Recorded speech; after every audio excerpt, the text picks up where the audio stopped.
성도 여러분 안녕하십니까? 수요일 메시지 함께 은혜 나누는 시간입니다.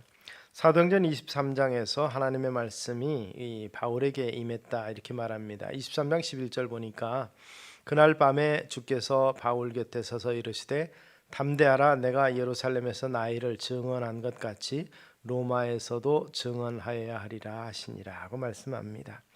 사도 바울은 어떻게 보면 참 길고도 막막한 여정을 달려가면서 그의 삶 가운데서 오직 주의 복음을 이 마지막 시간까지 전하려고 최선을 다했습니다.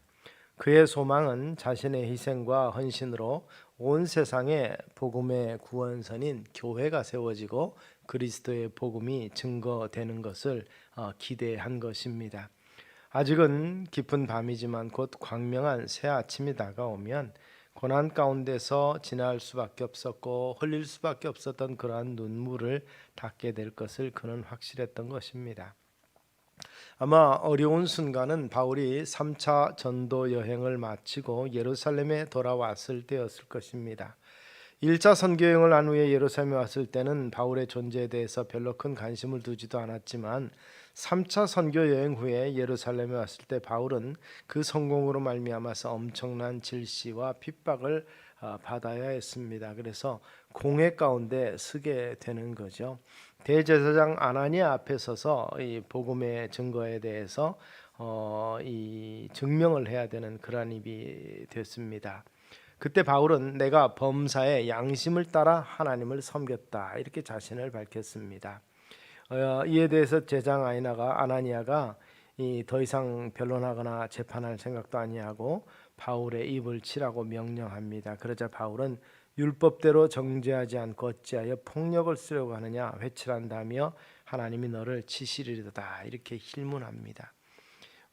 그러자 사람들이 어떻게 대제사장을 욕하냐 이렇게 얘기할 때 대제사장인 줄 몰랐는데 율법에도 백성의 관원을 비방하지 말라고 했으니 그것은 내 실수였다고 과오를 솔직히 시인하면서 그러면서 외식하는 서기관들과 바리새인들이여라고 주님께서 말씀하신 것을 기억하면서 이 성직에 대한 극단적인 폄훼와 이런 것은 하지 않았지만 그러나 자신이 복음 증거한 것이 하나님의 명령에 의한 것임을 분명하게 이야기합니다. 그래서 형제들아 나는 바리새인이요 또 바리새인의 아들이라 죽은 자의 소망 곧 부활을 인하여 내가 신문을 받노라 이렇게 말하면서 이 부활 교리에 관한 문제, 진리에 관한 문제로 화제를 돌림으로써 결국 그들의 입을 막았던 것을 볼 수 있습니다.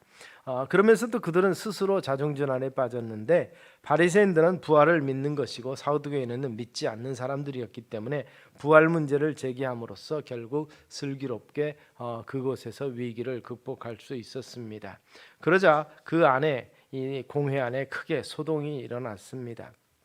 그래서 바리새인들은 바울을 두둔하기도 했는데 그런 면에서 결국 천부장이 바울을 이렇게 뒤로 빼돌림으로 겨우 위기를 모면하게 됩니다. 그런 면에서 겐그리아에서 머리도 깎아보았고 성전에서 결례도 행해봤지만 그러나 가장 중요한 문제는 바로 복음입니다. 그리스도의 십자가의 복음을 전하는 것이 장애가 되고 또한 문제가 되지 않기 위해서 바울은 최선을 다했습니다. 그랬더니 하나님께서 예루살렘 공회에서 고난당한 것에 대한 위로의 말씀을 주시는 것이죠.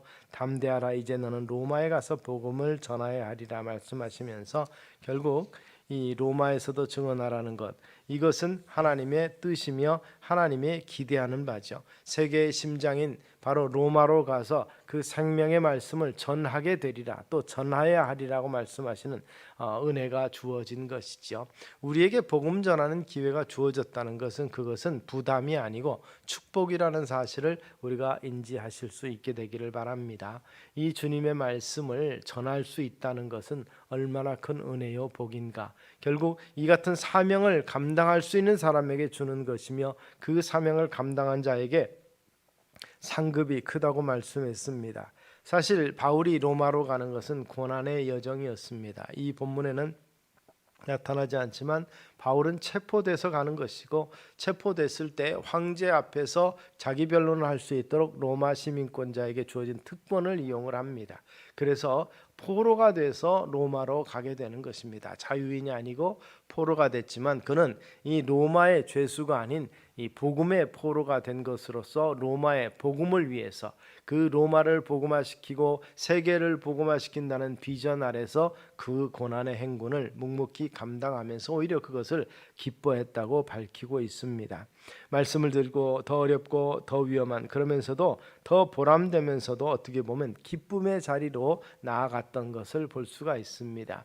전도하는 것, 복음을 전하는 것, 구령 활동하는 것을 두려워하지 아니하고 담대하며 그 은혜로 인해서 기뻐하는 삶이 우리 속에 있게 되기를 주의 이름으로 축원합니다. 바울은 바로 그런 차원에서 주님 앞에 서는 것이 은혜요, 주님의 복음을 증거하는 것이 참된 축복이며 오직 의인은 믿음으로 말미암아 살리라 하는 말씀처럼 이 복음을 부끄러워하지 아니한다고 스스로를 천명한 것처럼 오늘 우리도 복음을 부끄러워하지 아니하고 오히려 그 복음으로 말미암아서 우리가 은혜를 입고 그리고 주님으로부터 칭찬받으며 상급받는 믿음의 삶의 여정이 우리 가운데서 펼쳐지게 되기를 주의 이름으로 축원합니다. 기도하겠습니다.